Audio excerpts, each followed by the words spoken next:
Hello friends, welcome back to my channel. आज मैं आपके लिए एक बहुत ही इंटरेस्टिंग और इम्पॉर्टेंट टॉपिक में पैराग्राफ लेकर आई हूँ। इससे आपको बहुत कुछ सीखने के लिए मिलेगा। न्यू वर्ड मीनिंग्स तो हैं ही, साथ साथ कई अच्छे सेंटेंस स्ट्रक्चर्स भी हैं और जो लाइफ लेसन्स मिल रहे हैं पैराग्राफ से वो अलग आप सीखेंगे। तो आइए शुरू करते हैं। आज के पैराग्राफ का टाइटल है my aim in life. M का मतलब होता है लक्ष्य, लाइफ जीवन, मेरे जीवन का लक्ष्य या मेरे जीवन का उद्देश्य। तो आइए शुरू करते हैं। It is rightly said that a man without an aim is like a ship without a rudder. Rightly सही, सेड अब ये पास्ट टेंस में है, कहा गया, विदाउट बिना, एम लक्ष्य और रडर पतवार।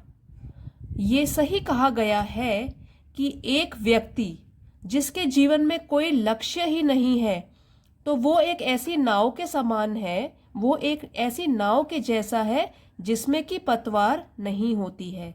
अब जो रडर होता है वो कंट्रोल करता है शिप को सही दिशा में स्टीयर करने के लिए।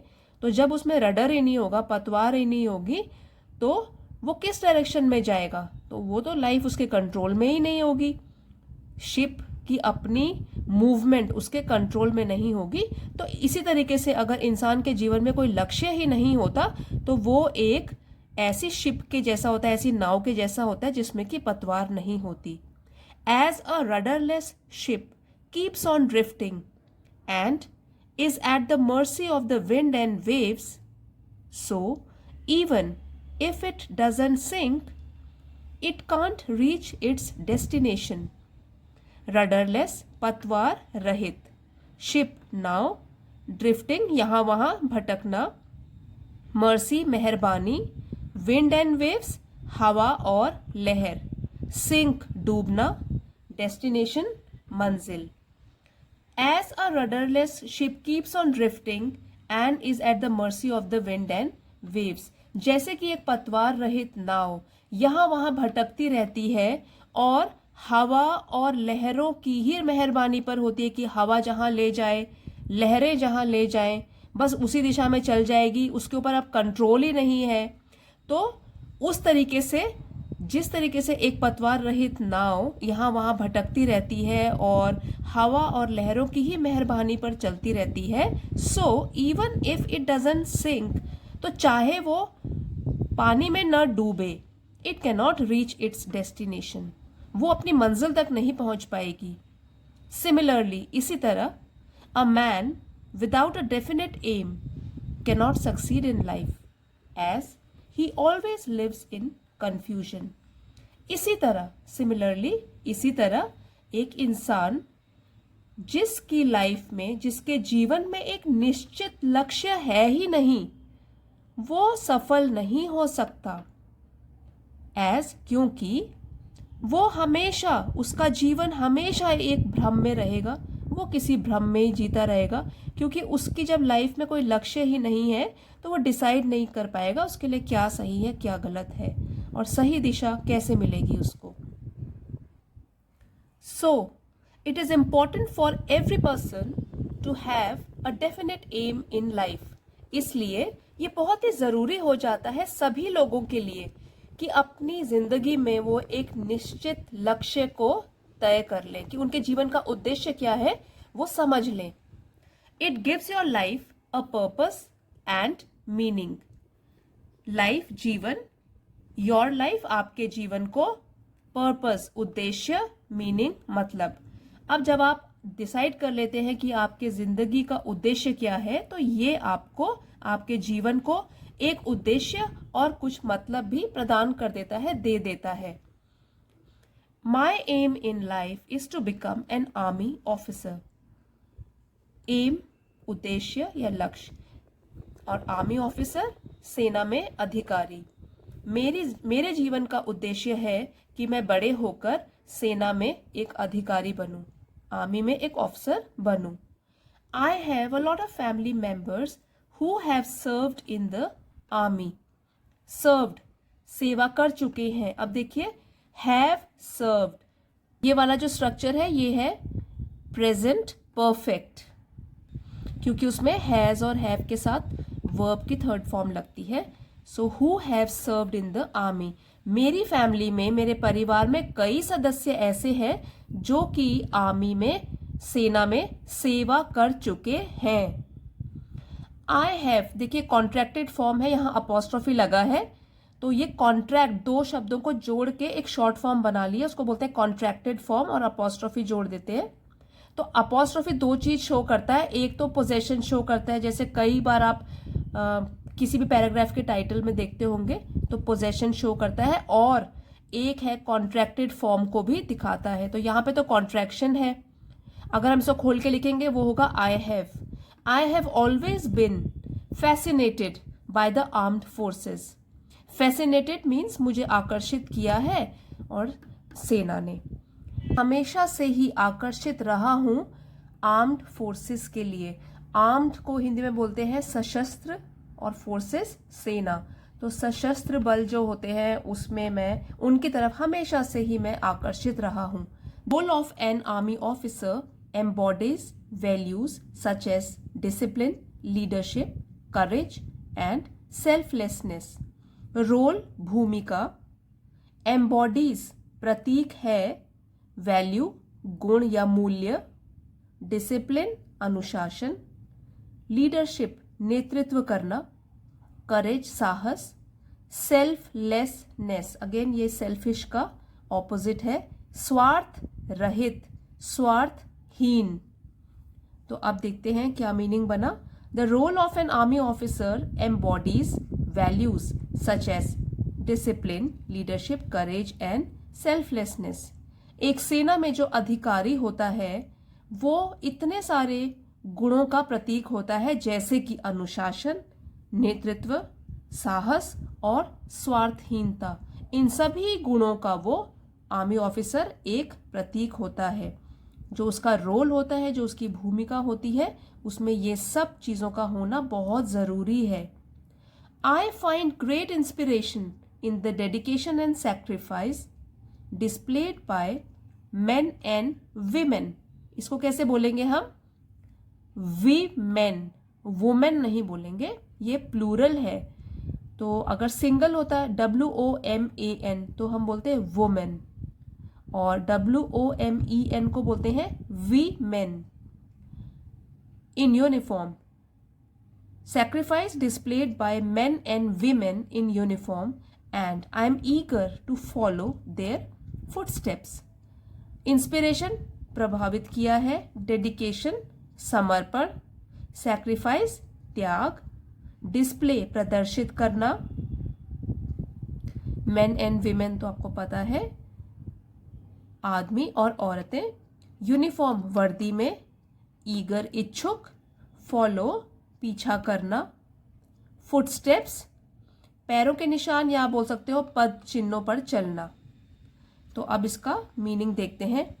I find great inspiration in the dedication and sacrifice displayed bye main and women in uniform. मुझे बहुत ही प्रेरणा मिलती है, मैं बहुत ही प्रभावित होता हूं क्या देख के? समर्पण और त्याग की भावना जो प्रदर्शित करते हैं फौजी, चाहे वो मेन हो चाहे विमेन हो, जो यूनिफॉर्म जिन्होंने पहनी हुई है, जिन्होंने वर्दी पहनी हुई है, वो जो त्याग और समर्पण की भावनाओं को प्रदर्शित करते हैं, उससे तो मैं बहुत प्रभावित होता हूँ। And I am eager to follow their footsteps, और मैं बहुत ही इच्छुक हो जाता हूँ ताकि मैं भी उनके पद चिन्हों पर चलूं, फॉलो करूं, अनुसरण करूं उनके पद चिन्हों का, उनके फुटस्टेप्स का। चलते हैं, मैं भी उसी रास्ते पर चलना चाहता हूं। Serving in the army will allow me to protect my nation, uphold its values and ensure the safety and security of its citizens. Serving in the army सेना में सेवा करना, अलाउ अनुमति, प्रोटेक्ट रक्षा, अपहोल्ड इट्स वैल्यूज गुणों को कायम रखना, एंश्योर सुनिश्चित करना, सेफ्टी एंड सिक्योरिटी बचाव और सुरक्षा, सिटीजन, नागरिक। तो अब यहां से देखते हैं, serving in the army will allow me to protect my nation. अगर मैं फौज में सेवा करता हूं तो मुझे भी अनुमति मिलेगी, मैं भी क्या कर पाऊंगा, अपने देश की रक्षा कर पाऊंगा। मुझे एक चांस मिलेगा कि मैं भी अपने देश की रक्षा कर पाऊं। अपहोल्ड इट्स वैल्यूज, उसके गुणों को कायम रख पाऊं। जो भी मेरे देश में इतने सारे वैल्यूज हैं उनको भी मैं कायम रख पाऊं। And ensure the safety and security of it's citizen, और जो सबसे ज़रूरी चीज़ है कि वहाँ मेरे देश के नागरिकों की बचाव और सुरक्षा वो भी सुनिश्चित कर पाऊँ। तो जब मैं आर्मी में सर्व करूँगा, जब मैं फौज में सेवा करूँगा, तो मुझे ये सब चीज़ें करने का भी मौका मिलेगा। To achieve my goal I understand that I must cultivate both physical and achieve पाना, understand मैं समझता हूँ, cultivate पोषित करना या अपने अंदर वो वाली भावना लाना, फिजिकल शारीरिक। तो वो कह रहा है कि टू अचीव माई गोल, अपने लक्ष्य को पाने के लिए मैं समझता हूँ कि मुझे कुछ अपने अंदर चेंजेस लाने होंगे, मुझे भी अपने अंदर कुछ गुण पैदा करने होंगे, पोषित करने होंगे, बोथ फिजिकल एंड, दोनों शारीरिक और मेंटल टफनेस और मानसिक कठोरता के। मुझे सिर्फ फिजिकली स्ट्रांग नहीं बनना है, मुझे मेंटली स्ट्रांग भी बनना है। शरीर भी स्ट्रांग होना चाहिए, दिमाग भी स्ट्रांग होना चाहिए। तो ये वाले मुझे अपने अंदर चेंजेस लाने होंगे। आई am committed to maintaining a high level of physical fitness through regular exercise, sports and endurance training. Committed समर्पित होना, maintaining बनाए रखना, high level of physical fitness, high level एक ऊंचे दर्जे का शारीरिक तंदुरुस्ती, through regular exercise व्यायाम के जरिए, स्पोर्ट्स खेलने के साथ साथ, और endurance training, stamina building exercise जो होती है, ट्रेनिंग इस प्रशिक्षण, और एंड्योरेंस सहनशीलता, कितना आप में स्टेमिना है। तो अब इसका मीनिंग समझते हैं। I am committed to maintaining a high level of physical fitness. अब मैं भी अपने आप को समर्पित कर रहा हूं, मैं अपने आप को तैयार कर रहा हूं इन सब के लिए। और क्या चीज करता हूं मैं मेंटेन करूंगा अपनी हाई लेवल, ऊंचे स्तर का अपनी फिजिकल फिटनेस, तंदुरुस्ती को मैं मेंटेन करूंगा। कैसे? रेगुलर एक्सरसाइज करके, रेगुलरली लगातार या रोज व्यायाम करके, खेल कर, और अपनी सहनशीलता है, सहनशीलता प्रशिक्षण, वो वाली भी एक्सरसाइजेस करूंगा ताकि मेरा स्टेमिना भी बढ़ जाए। गए हैं, आप उनको पढ़ सकते हैं। Additionally, I am determined to develop my leadership skills, critical thinking abilities and decision making capabilities. तो इसके अलावा जो कि मैं ट्रेनिंग कर रहा हूँ, स्पोर्ट्स खेलता हूँ, अपने आप को फिजिकली फिट रखता हूँ, इसके अलावा I am determined, मैं दृढ़ निश्चयी हूँ ताकि मैं अपने में बढ़ाऊँ my leadership skills, अपने नेतृत्व कौशल को, थोड़ी लीडरशिप स्किल आए, थोड़ा लीडर की तरह लगूं तो मैं। क्रिटिकल थिंकिंग एबिलिटीज, क्रिटिकल का मतलब होता है जो कि किसी सिचुएशन में अपने तर्क पेश कर सकता है दूसरों के सामने, क्रिटिकली उसको देखकर बता सकता है इसमें क्या खूबियां हैं और इसमें क्या कमियां हैं। तो क्रिटिकल थिंकिंग एबिलिटीज, तो मैं अपने तर्क वाली जो सोच की क्षमता है वो भी कोशिश कर रहा हूं कि उसको बढ़ाऊं। एंड डिसीजन मेकिंग कैपेबिलिटीज, और निर्णय लेने की जो क्षमताएं हैं उनको भी बढ़ाने की कोशिश कर रहा हूं। ऐसा मैंने पूरा दृढ़ निश्चय किया है।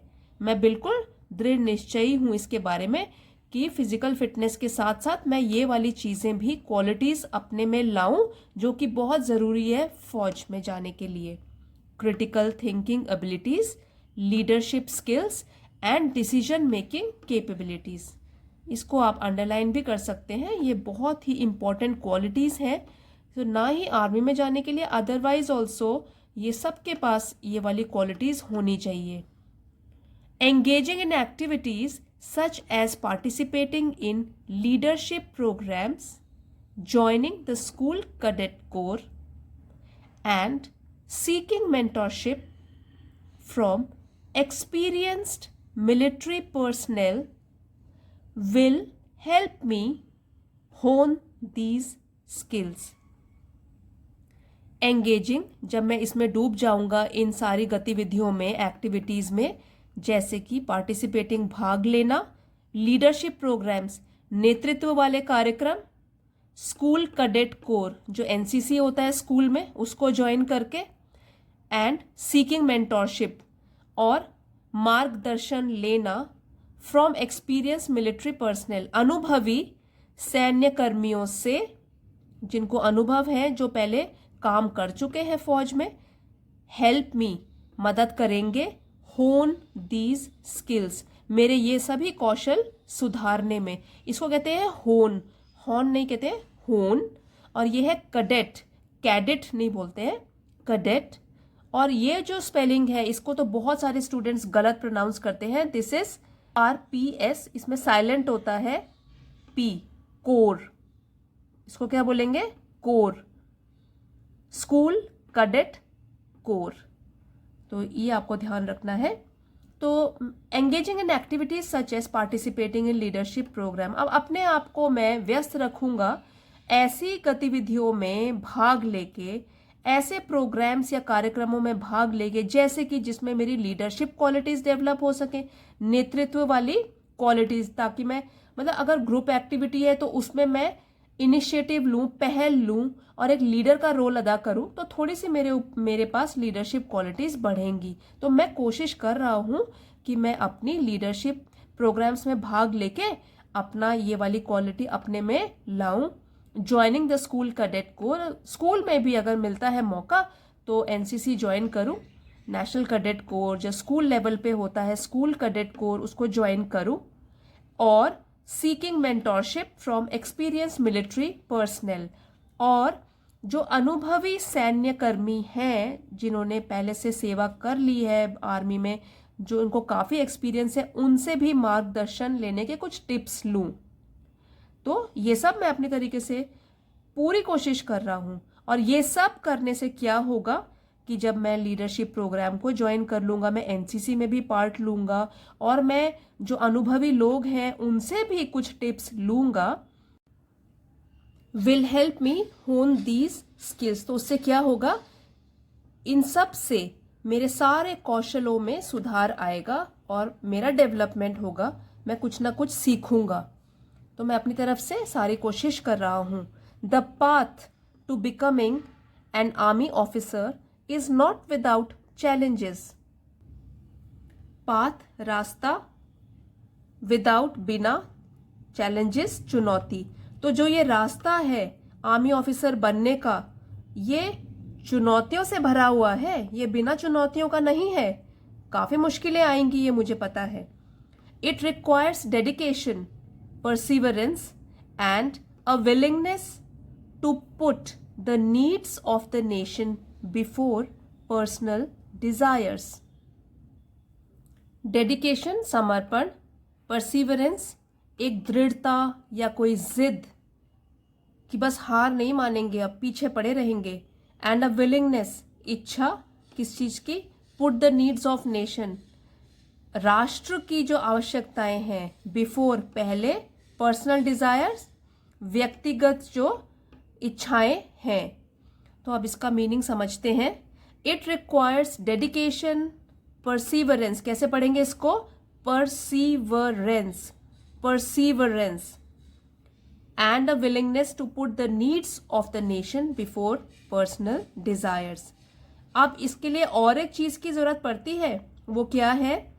समर्पण और दृढ़ता या दृढ़ निश्चय या एक जिद और इच्छा कि हम अपनी जो आवश्यकताएं हैं उससे पहले जो राष्ट्र की आवश्यकताएं हैं उनका ध्यान रखेंगे। तो जैसे आपने आर्मी का एक कोटेशन भी सुना होगा, सर्विस बिफोर सेल्फ। ठीक है, मतलब अपने से पहले अपने देश की सर्विस करना। तो वही इसका मतलब है कि अपनी पर्सनल डिजायर्स, अपनी जातिगत या व्यक्तिगत जरूरतें जो हैं, उनसे पहले जो राष्ट्र की जरूरतें हैं उनका ध्यान रखना। तो बहुत सारी चीज़ें रिक्वायर्ड हैं एक फौज में जाने के लिए, और उसके बाद ढंग से वही वाले जो चीज़ें चाहिए वो आपको फॉलो भी करनी है।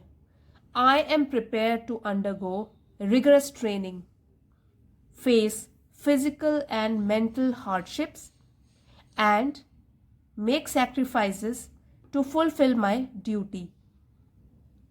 Prepared, तैयार हूँ, undergo, मैं इसके थ्रू गुजरूंगा। किसके थ्रू? रिगरस ट्रेनिंग, सख्त प्रशिक्षण, फेस सामना करना, फिजिकल एंड मेंटल हार्डशिप शारीरिक और मानसिक कठिनाइयाँ, मेक सैक्रिफाइसेस बलिदान देना, टू फुलफिल माई ड्यूटी अपनी ड्यूटी को पूरा करना। आइए अब समझते हैं। I am prepare to undergo rigorous training, मैं कठोर प्रशिक्षण के थ्रू जाना चाहता हूं, मैं तैयार हूं, मैंने अपने आप को मेंटली तैयार कर लिया है, फिजिकली भी मेंटली भी। Face physical and mental hardship, और करूंगा शारीरिक और मानसिक कठिनाइयों का भी। And make sacrifices to fulfil my duty, और मैं बलिदान भी दूंगा जिस चीज की भी जरूरत होगी, बस ड्यूटी को पूरा करने के लिए जिन चीज़ों की भी आवश्यकता होगी मैं वो अपनी तरफ से 100% दूंगा। तो मैंने तो अपनी तरफ से पूरी तैयारी कर ली है। तो अब इसको कंक्लूड करते हैं इस पैराग्राफ को। In conclusion, my aim in life is to become an army officer. तो अब निष्कर्ष में मैं कह सकता हूं कि मुझे एक आर्मी ऑफिसर बनना है, यही मेरे जीवन का लक्ष्य है, सेना में अधिकारी बनना है। I am dedicated to developing the necessary skills, knowledge and qualities to excel in this noble profession।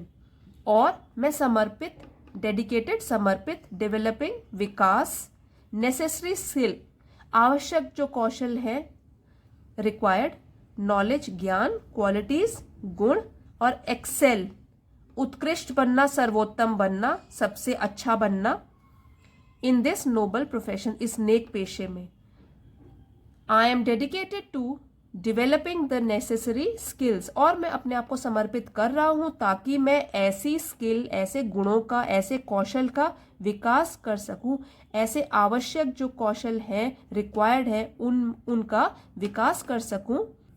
और इनके अलावा नॉलेज एंड क्वालिटीज, ज्ञान भी बढ़ा रहा हूं और उन गुणों को भी सीख रहा हूं, to excel in this noble profession, ताकि मैं इस नेक पेशे में जब आऊं तो मैं चमक जाऊं, बस उत्कृष्ट, टू एक्सेल ताकि मैं सर्वोत्तम बन जाऊं और मेरा नाम हो इसमें। By embracing the values of the army, I hope to serve my nation with honour, courage and selflessness. Embracing अपनाना या ग्रहण करना, वैल्यूज मूल्य, आर्मी सेना, सर्व सेवा करना देश की, ऑनर सम्मान, करेज साहस, सेल्फलेसनेस निस्वार्थ भावना से, कंट्रीब्यूट योगदान, सेफर एंड बेटर वर्ल्ड सुरक्षित और बेहतर दुनिया। तो अब ये कह रहा है कि by embracing the values of the army, और जब मैं इन सारी जो आर्मी में, सेना में जो ये मूल्य हैं, इनको ग्रहण कर लूंगा, इनको अपना लूंगा, तब मैं आशा करता हूं कि मैं अपने देश की सेवा कर पाऊंगा सम्मान के साथ, साहस के साथ और निस्वार्थ भावना से। And also contribute to a safer and better world, और मैं योगदान भी दे पाऊंगा ताकि ये दुनिया सुरक्षित और बेहतर बने। अपना देश सुरक्षित होगा तो दुनिया भी बेहतर बनेगी। May God fulfil my dream, God Ishwar, fulfil की स्पेलिंग देख लीजिए, डबल एल नहीं आता है, सिंगल एल आता है, और ड्रीम सपने, ईश्वर मेरे सपने को पूरा करे। जय हिंद। तो फ्रेंड्स, इसके साथ ये पैराग्राफ आज का फिनिश होता है। आई होप आपको पसंद आया होगा। अगर पसंद आया है तो लाइक, शेयर और सब्सक्राइब करना मत भूलना। मेरा भी बहुत डेडिकेशन और हार्ड वर्क लगता है आपके लिए इम्पॉर्टेंट और इन्फॉर्मेटिव पैराग्राफ्स लाने में। तो अगर आपको पसंद आता है प्लीज़ कमेंट भी कीजिए and don't forget to like, share and subscribe. Thanks everybody for watching.